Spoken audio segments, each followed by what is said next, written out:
For decades, it was claimed that Adolf Hitler was a person without a private life, a socially aloof character. In fact, the dictator maintained a variety of close contacts and friendships. Hitler must be seen as having been part of a group, not so much an entourage as a circle of friends, in which he was an equal among equals. The support given him by this inner circle was vital to his fulfilling the role of leader. For Hitler, taking refuge was always important. After public appearances, he always retreated to this inner circle. He never went anywhere alone. Basically, he was constantly among company. So, were the dictator's political decisions influenced by his entourage, even the crimes? In Hitler's environment, there was never any difference between political and private life. There was no one in the court who had not been involved. There was no one in the court who had not also been a believer.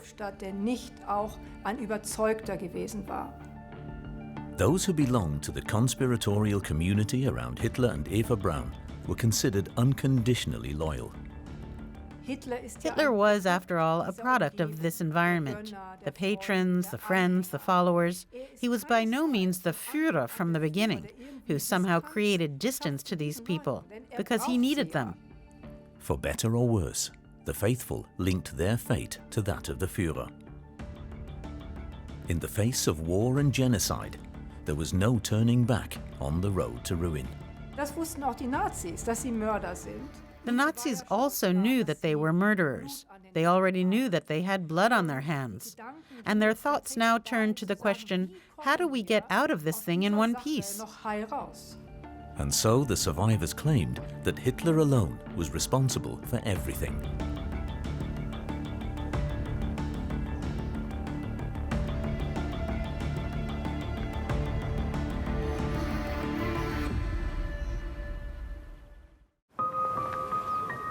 Obersalzberg in the summer of 1939. Private photographs from Eva Braun's collection.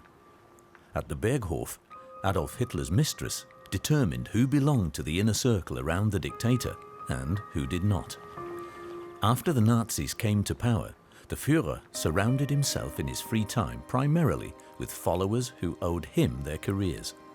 The company at the Berghof also included Hitler's closest associates and their wives, as well as secretaries and personal aides. After 1933, after he was actually appointed Reich Chancellor, Obersalzberg continued to be his retreat. But now the circle surrounding him there changed. There was a lot of money. Basically, anything was possible.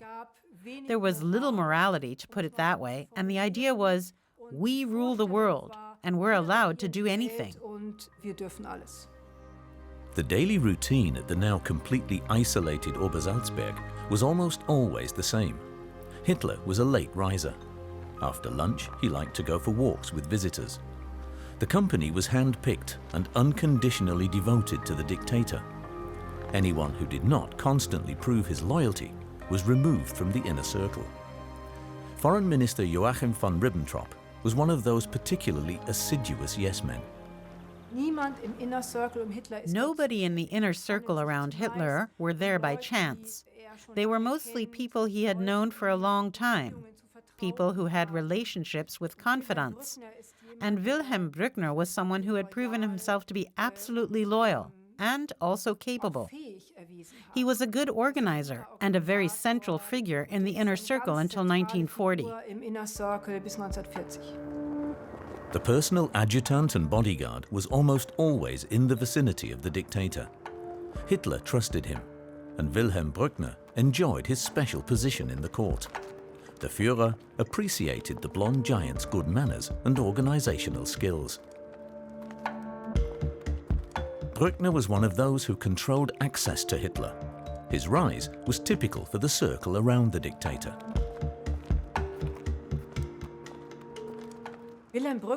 As far as we know today, Wilhelm Brkner got into the inner circle and Hitler through Ernst Röhm. He is also a figure who is often overlooked, who was already moving in Hitler's inner circle in 1922. He was the SA leader in Munich. and basically organized security for all Hitler's appearances. He was the one who commanded the SA in Munich. Brkner rose to become Hitler's right-hand man in 1930 after Ernst Röhm returned from Bolivia, where he had been temporarily hired as a military advisor. After the Nazis took power, the SA Chief of Staff left no doubt that he wanted a share of the power. In March 1933, the Munich faithful awaited the arrival of the Reich Chancellor at the Riem airfield. Even when Hitler was traveling by plane, Wilhelm Brkner was part of the entourage. During the flight, he sat in one of the back rows so that he could be on hand whenever the dictator wanted something. On arrival in Munich, Brkner got off the plane shortly after the dictator. His loyalty now belonged entirely to his boss. For Hitler, the so-called time of struggle was over. Many of the old comrades in arms were now losing influence.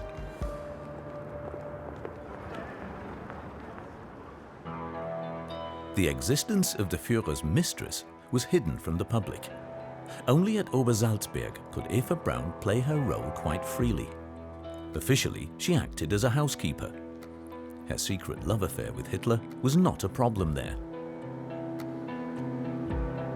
Wilhelm Brkner also liked to present himself at the Berghof as a fun-loving man who was always ready for shenanigans.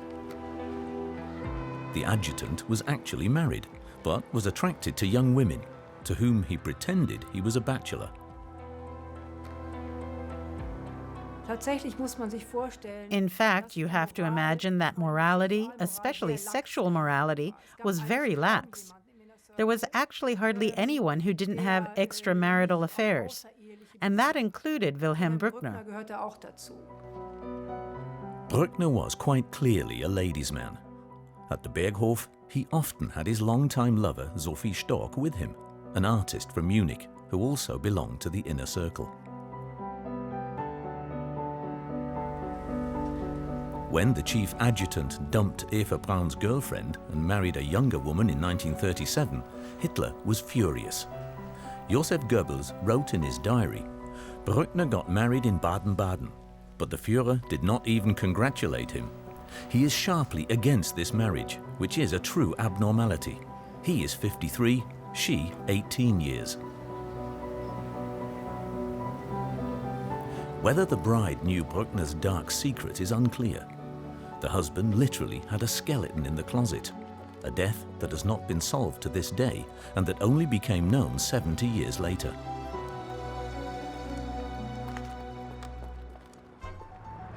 "22-year-old Gerda Sommer probably met Wilhelm Brkner, who was almost 30 years her senior, at a Berlin nightlife venue. The daughter of a bank clerk, she regularly sought acquaintances with well-heeled men there. On June 5, 1934, Gerda Sommer and Wilhelm Brkner returned from a trip to the Baltic Sea. 2 days later, her body was discovered. In 1934, the body of a young woman was indeed found in Brkner's apartment, a friend he had met weeks before, and whose death and the circumstances of that death he actually covered up. The only known photo of Gerda Sommer. When Wilhelm Brkner entered his apartment on June 7, 1934, he found the body of the fun-loving blonde lying on his bed. The police were not called until the next day. The parents were informed too late, basically not until a day later. A corpse lay in Wilhelm Brkner's apartment for 24 hours. The parents later tried through acquaintances to contact Brkner again and again, and the Reich Chancellor in general, to find out what had happened and whether their only daughter might have been murdered. So here you can see how things were done in Hitler's inner circle. In the Reich Chancellery, the death came at an inopportune time, because in precisely those days, the assassination of Ernst Röhm, the former patron of Brkner, was being planned. There had not to be a dead girl on his bed, no matter whether she was murdered or had committed suicide. Gerda Sommer was buried a few days later in a cemetery outside Berlin, without the cause of death being officially determined. For Wilhelm Brkner, it was indeed a precarious situation in 1934. In June 1934, it looked as if they were just about to disempower Ernst Röhm to smash the SA. Brkner was a close friend of Röhm. He himself belonged to the SA, and the fact that a dead girl had now been found in his apartment could also become a problem for him. Under its chief of staff, the SA had meanwhile developed into a state within the state, and Ernst Röhm controlled the paramilitary organization like an autocrat, to the annoyance of the Reichswehr. Hitler decided to eliminate his companion. On June the 30th, 1934, he personally arrested his former friend and had him shot in his cell the next day. Shortly thereafter, the dictator traveled to Bayreuth, as he did every year. When Winifred Wagner asked her, Wolf, about the murder and the accompanying bloody purges, Hitler replied that only 77 people had been executed who had allegedly planned a coup against him. Röhm had violated the commandment of loyalty and could not be saved. Winifred Wagner accepted her friend's explanation and would remain loyal to him all her life.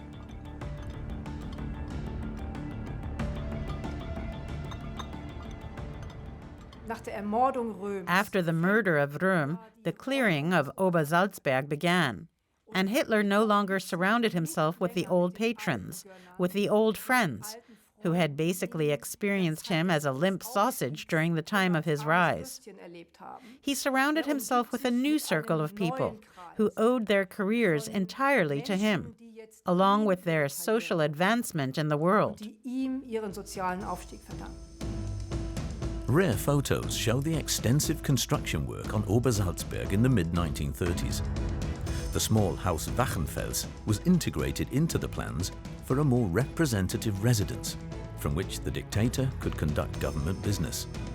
Hitler's Berghof, with its huge panorama window, was created. In order to be the centerpiece of the area, the surrounding properties were expropriated, or their owners were forced to sell. Martin Bormann threatened anyone who refused to part with their house with a concentration camp. The former farmhand from Thuringia had come a long way since the Nazis came to power. First as chief of staff to Hitler's deputy Rudolf Hess, and finally as an organizer and factotum at Obersalzberg. Bormann was 100% devoted to him. He was unscrupulous, endlessly industrious. He worked insanely hard. He had an incredibly good memory, and he also made great use of his position in his own way. There is this quote from him: "No one comes to the Führer except through me." So to speak, he also performed his function as Cerberus magnificently, and he did what Hitler could not. Hitler was, after all, everything, but not a systematic desk worker. Bormann also took care of Hitler's financial affairs and in this way secured his long-term position in the court. He was regarded as a flawless National Socialist who mercilessly pursued traitors to the cause and relentlessly implemented all of his master's orders. What or who benefits the movement is good, he declared. Whoever harms it is a pest and my enemy. He got into the closest environment of the Führer through marrying the right woman. With his family, Bormann lived in a house not far from the Berghof, whose owner had also been forced to sell. Gerda Bormann had already given her husband 6 children and was an ardent supporter of Hitler, as well as a convinced anti-Semite who believed that she belonged to a superior master race.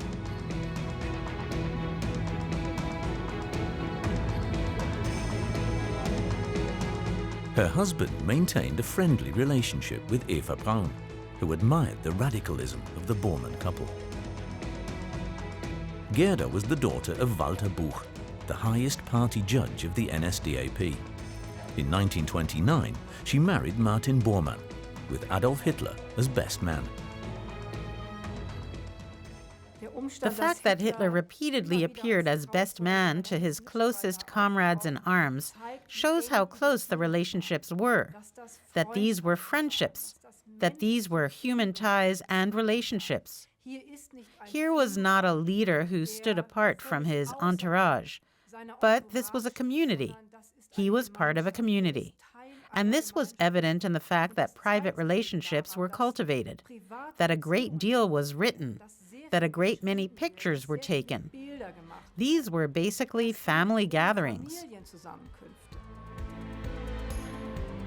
This was also the case in 1935, when Hitler's second-in-command, Hermann Göring, married the actress Emmy Sonnemann. As the First Lady of the Reich, Mrs. Göring assumed representative duties and received heads of state and diplomats at the Karin-Hall country estate. The Görings also owned a large house on Obersalzberg, but there was hardly any private contact with Hitler and his court. Although the estate was not far from the Berghof, Emmy Göring never met Eva Braun in person. To the chagrin of Hitler's entourage, the corpulent Göring was popular with the Germans, who even forgave him his eccentric lifestyle.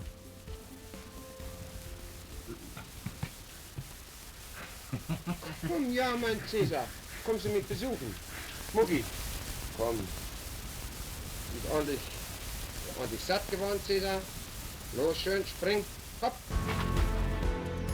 In the course of the 1930s, fewer and fewer supporters and friends who had promoted Hitler's rise were able to gain access to the Führer's inner circle.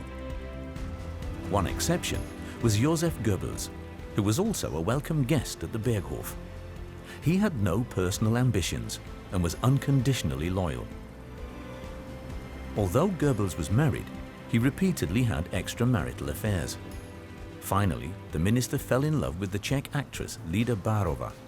His wife threatened to divorce him.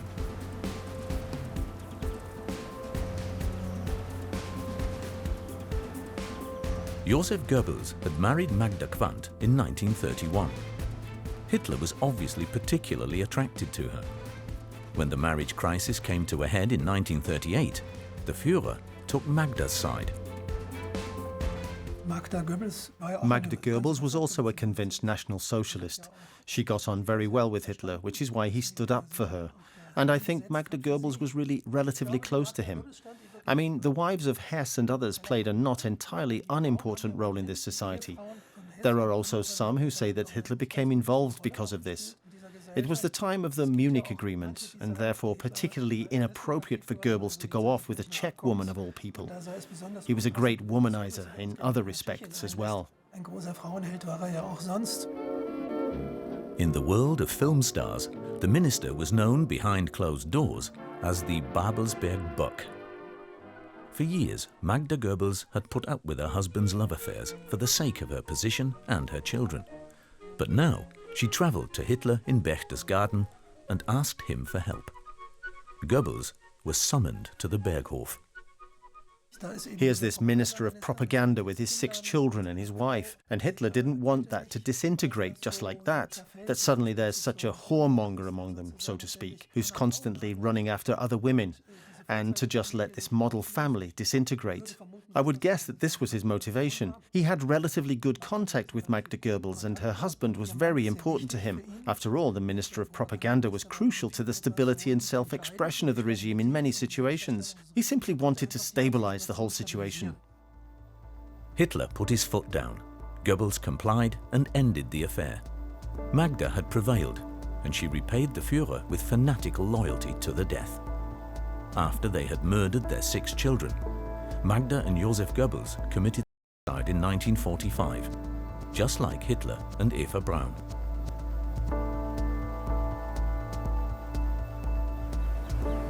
The amateur films shot on Obersalzberg suggest a relaxed private life in which politics played no part. After the fall of the Third Reich, this was exactly what the survivors of the court would claim. In Hitlers Umfeld gab es nie. In Hitler's environment, there was never any difference between political and private life. There was no one in the court who had not been involved.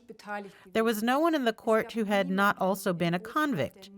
There were no staff at Obersalzberg. There were no periphery figures in the inner circle around Hitler. Everyone had a function. After the war, the sworn circle around Hitler naturally had an interest in downplaying their proximity to the dictator. This did not always succeed, as shown by the case of Karl Brandt, the Führer's personal physician. His story is also typical of the rise of a virtual unknown to the immediate vicinity of power, with monstrous consequences. In the case of Karl Brandt, it is also difficult to determine when he actually met Hitler. His wife Annie Brandt had known Hitler since the mid-1920s. She was a well-known swimming champion in Germany, having won championships and trophies and being almost a public figure in her own right. And Hitler had been in contact with her. Annie Brandt was on vacation in Italy with Eva Braun's family. Hitler's mistress had travelled south with her mother Fanny and sister Gretel. A few girlfriends were allowed to accompany them. Gretel Braun had been part of the inner circle for years, just like Annie Brandt.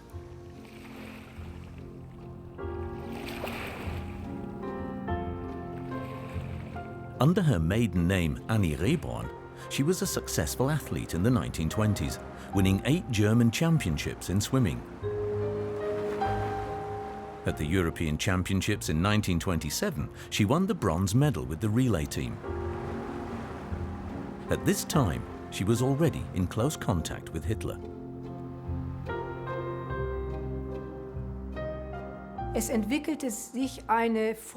A friendship developed not only with Annie Röhm, as she was then called, but also with her family. And after Annie Brandt then met her later husband, Karl, it is very likely that Karl Brandt also met Hitler within this Röhm family. The handsome surgeon joined the SS for the sake of his career and eventually became Hitler's doctor. He shared with his patient the perverse conviction that killing the terminally ill was inevitable. In Mein Kampf, Hitler had already claimed that a physically healthy person was more valuable than a weak-minded weakling. Now he planned the destruction of those unworthy of life. Hitler's ambition was always to appear unassailable, and of course this also included not being seen as directly involved in assassinations. That's why he always surrounded himself with his inner circle, which needed little convincing. He was surrounded by a circle of already convinced people. It was the same with the euthanasia program. Hitler was, of course, and this had already been made clear in Mein Kampf, that he held very clear convictions that, in his opinion, the sick, the disabled, must not be allowed to reproduce. And this opinion was shared by the people in his circle. Since coming to power, the Nazis had put their radical ideological delusions into practice. In such inflammatory films, the propaganda branded mentally or physically disabled people as outsiders to the national community. For years, thousands of helpless victims were forcibly sterilized on the orders of the authorities. After the start of the war, the plan for a secret euthanasia program matured. A foundation of National Socialism was anti-Semitism and the idea of a healthy, what they considered healthy, a healthy nation. Anything sick, anything disabled should just not be a part of it, should basically be killed, eliminated. Karl Brandt was also convinced that euthanasia was a good concept. But this was a majority opinion in the inner circle. Hitler was not alone in holding those views. Karl Brandt and Philipp Bühler organized the euthanasia. Hitler himself, of course, was never represented as the murderer. Only reluctantly did Hitler sign a written order that said, "In human judgment, the terminally ill may be granted clemency." As a result, between 1939 and 1941, about 70,000 disabled people were gassed in specially equipped psychiatric institutions and cremated.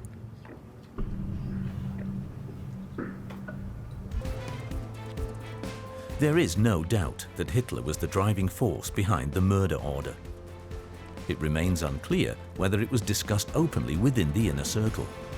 The close relationship of Karl and Annie Brandt to Hitler and Eva Braun gave rise to the assumption that everyone in the court did in fact know about it. While disabled and mentally ill people were being murdered all over Nazi Germany, Karl Brandt was skiing with his wife on the Obersalzberg.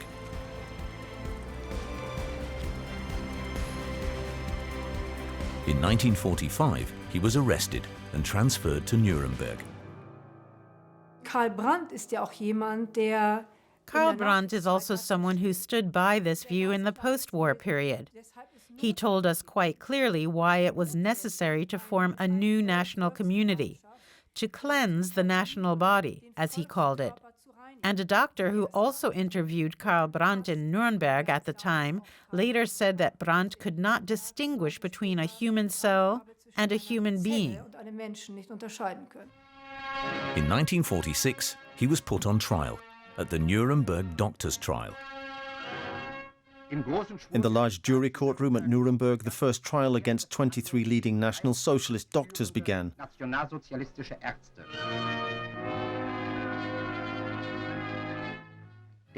The first day was reserved for the reading of the indictment.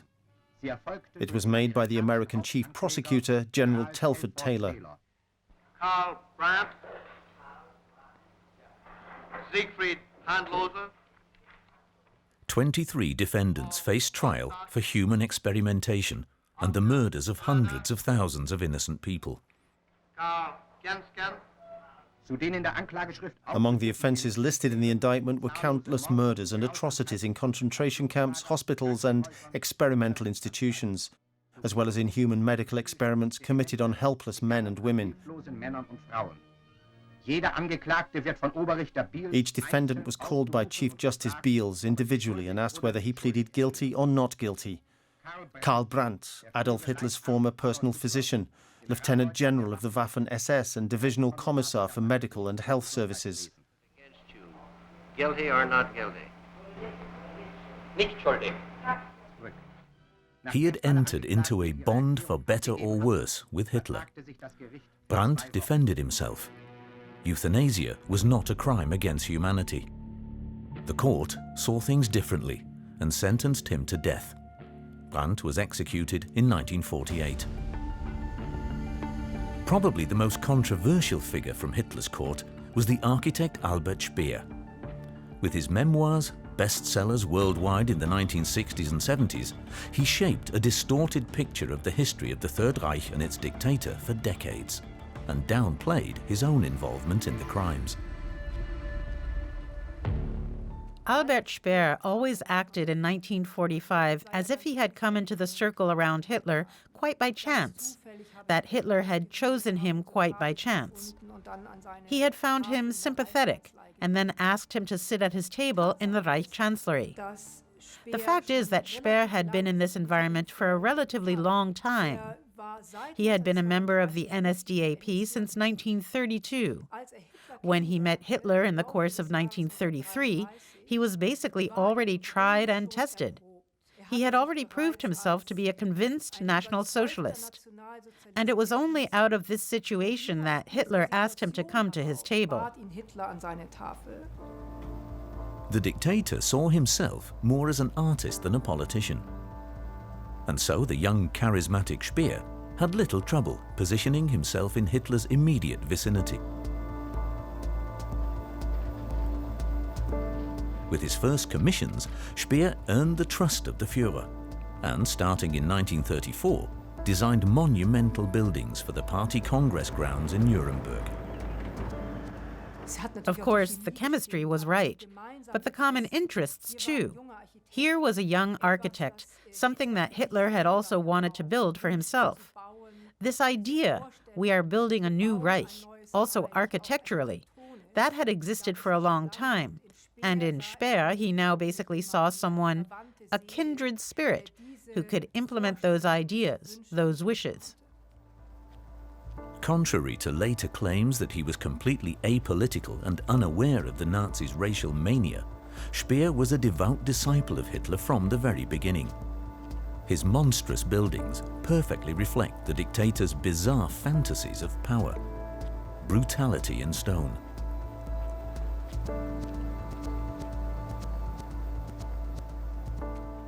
Speer was fascinated, we could say, by the idea of building at that time, building for a dictator. There were, of course, no limits at all for him. Financially, certainly not, and also otherwise. And the proximity to the dictator was also decisive, of course, for having power within such a system. Speer and his family moved into a house with a studio on the Obersalzberg and was thus constantly available for his client. Speer's wife was also a member of the court and became friends with Eva Braun. Throughout her life, Margarete Speer would not speak out about her husband's entanglements. With the words, "I can't," she once fended off the pressing questions of a Speer biographer.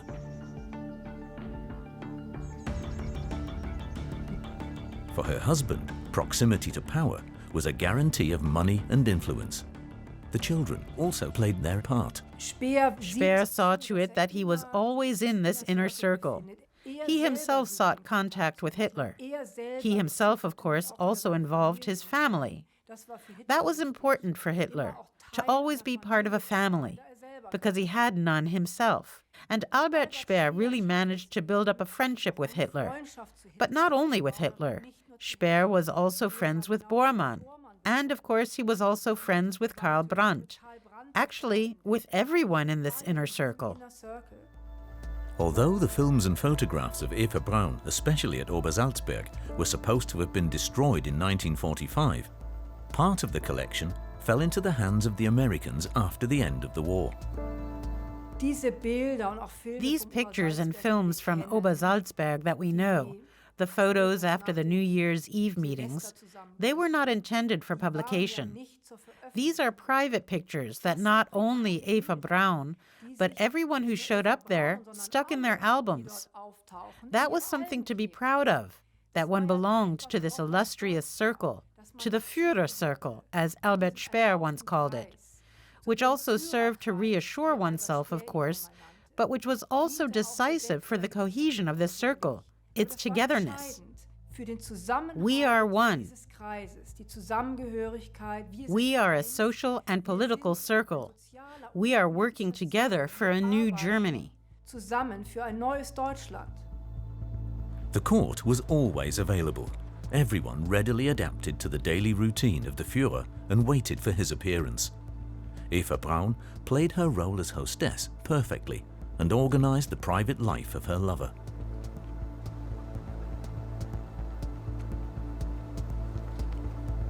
As soon as the dictator entered the picture, everything revolved around him. Political decisions and criminal plans were also discussed. Everyone in the court was a participant. In Albert Speer's case, we still live from his memories, from his post-war exoneration narratives, in which he made it clear that he had not been involved at all, that he knew nothing at all about the invasion of Austria, and only learned about it from the newspapers.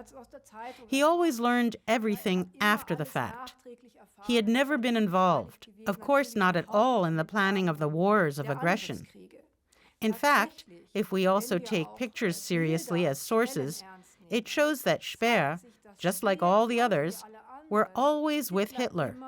And he also, for example, on August 22, 1939, when Hitler clearly set out the war aims in front of 50 leading officers in the Berghof, the attack on Poland and also already the announced attack on France and England, not only these officers were present, but also the circle of friends. They were all with him on this day. Although the dictator's building activities gradually ceased during the war, Speer did not lose his influence, but was even able to increase it. As armaments minister, he had constant access to the Führer's headquarters. Speer organized an army of millions of slave laborers for German industry, also from the SS extermination camps. He claimed to have known nothing about the genocide. Hitler never sat alone at his table in his headquarters during the war. The man was simply never alone. In the Wolf's Lair, already at the beginning of the war, in the Führer's train, in the evening, at noon, at night, he was always surrounded by his inner circle. Decisions were also made there. Himmler showed up. Bormann took notes. That's basically where the extermination policy was organized. It is completely unbelievable that no one could have heard anything about it. Albert Speer and Karl Brandt, for example, were present when SS chief Heinrich Himmler and his most important henchmen came to Obersalzberg in August 1939 to discuss the extermination plans in the upcoming Polish campaign. There is also evidence that the genocide of the European Jews was discussed at the Berghof. The court just didn't want to have heard anything about it. It is quite incredible that Hitler's associates did not know about the Holocaust.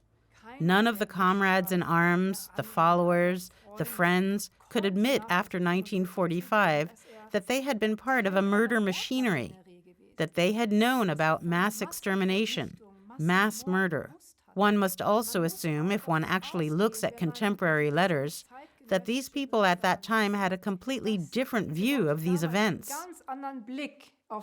that they were convinced that it was right, that they actually thought that Jews had no business in Germany, that one had to get rid of them somehow. Since they didn't leave voluntarily, they had to be destroyed in some other way. While Margareta and Albert Speer enjoyed skiing and climbing on the Obersalzberg, the architect's employees evicted Berlin Jews from their apartments or organized building materials for Auschwitz and the other SS death factories on behalf of the armaments minister. The court around Hitler and Eva Braun was complicit in the dictator's crimes against humanity.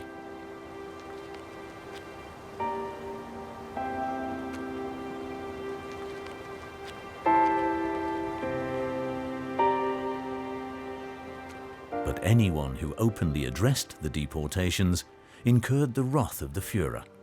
For decades, photographer Heinrich Hoffmann and his family had been part of Hitler's inner circle. His daughter was married to Baldur von Schirach, the Nazis' Gauleiter in Vienna. This is a strange story, that Henriette von Schirach, in the summer of 1943 at the Obersalzberg, basically triggered this éclat by addressing Hitler about the fact that Jewish women had been treated badly in Holland, and that she had observed deportations there.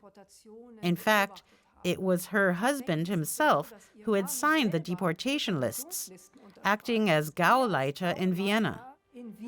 This whole story about Henriette von Schirach and also her husband at the Obersalzberg in 1943 can really only be understood in such a way that here basically the rats were leaving the sinking ship. In the summer of 1943, it was clear to every clear-thinking person, even in Hitler's environment, that the war was actually lost. After the defeat in Stalingrad, the Führer withdrew almost completely from the public eye. All the more important to him was his court, which now consisted mainly of secretaries, aides, and a few confidants. It also included the hand-picked doctors who treated the now physically ailing dictator on a daily basis.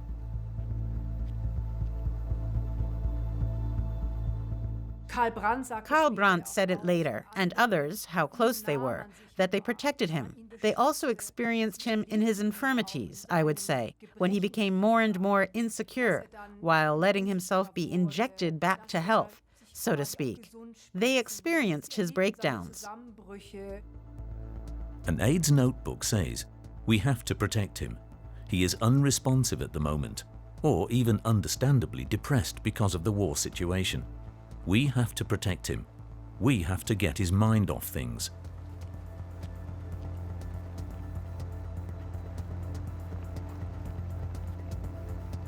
While Hitler visibly deteriorated, Albert Speer was on top form as armaments minister.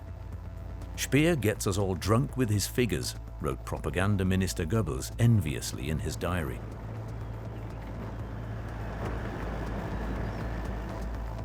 Speer, of course, was also in line. He was actually, in a way, the greatest criminal after Hitler, the one who prolonged the war by 2 years, because he simply whipped up armaments production so brutally and ruthlessly and skillfully that this very war machinery was able to hold out for so long against an enemy that was, after all, several times superior, at least after the United States entered the war. Along with Joseph Goebbels, Albert Speer was now a star of Nazi propaganda. The Home Front and armaments dictator willingly took on the task of delaying certain defeat. They were among the most loyal of the faithful who rallied around the only slightly injured Führer after the failed assassination attempt of July the 20th, 1944.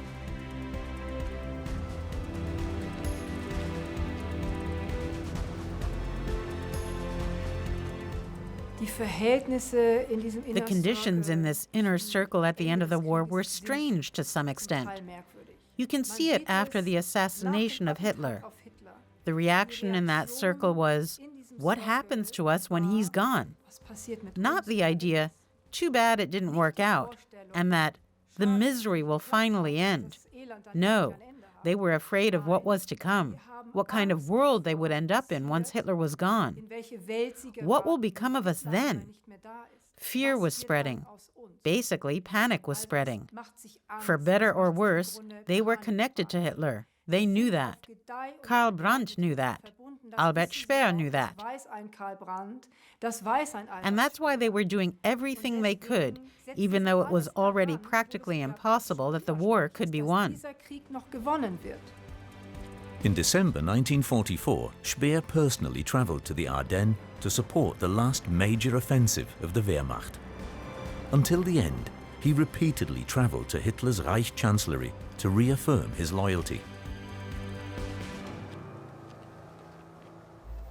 The dictator was determined to end his life in Berlin, and his court stayed with him.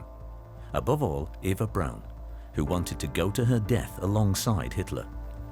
He thanked her shortly before their suicide by marrying her.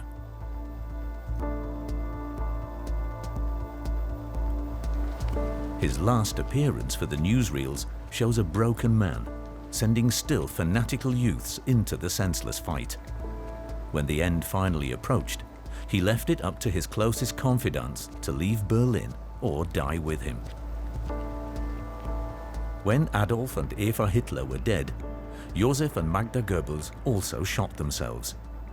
Martin Bormann died trying to escape the Red Army. The survivors remained a conspiratorial community. After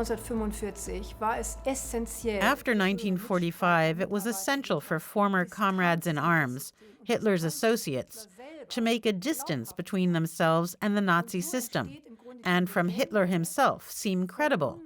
And so, basically, the legend of the unapproachable leader, of the Hitler no one had really known personally, whom no one had come close to at all beneath the huge cloak of the leader figure, emerged. Legends arose that Hitler had not really communicated at all, that he only held monologues, that others just sat there, listened to him, were basically completely passive. In fact, however, you can't convince anyone with monologues alone. No one can be convinced by someone who is a complete social incompetent, who cannot develop friendships. It is quite unbelievable. One must indeed distinguish between these post-war narratives of the former comrades in arms, which are, after all, exoneration narratives, which are a tissue of lies, as we know today. Albert Speer lied, Heinrich Hoffmann lied, and yet they are quoted to this day. Heinrich Hoffmann hat gelogen, und dennoch werden sie bis heute zitiert. Albert Speer entered the dock at Nuremberg in November 1945. There, the Allies put the leading Nazis on trial. Among them were Hermann Göring, Baldur von Schirach, and Rudolf Hess. Unscrupulous mass murderers, compliant military officers, and pathological anti-Semites. Albert Speer gave the impression that he did not belong there at all.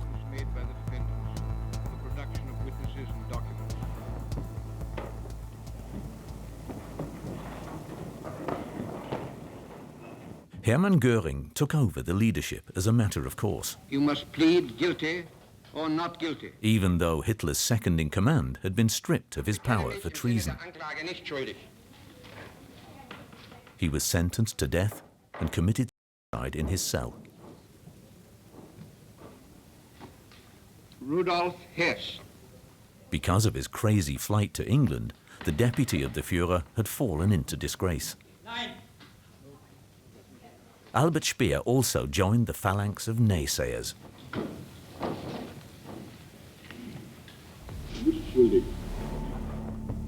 But to the great astonishment of the Nazi bigwigs around Göring, the former armaments minister pursued a strategy all his own.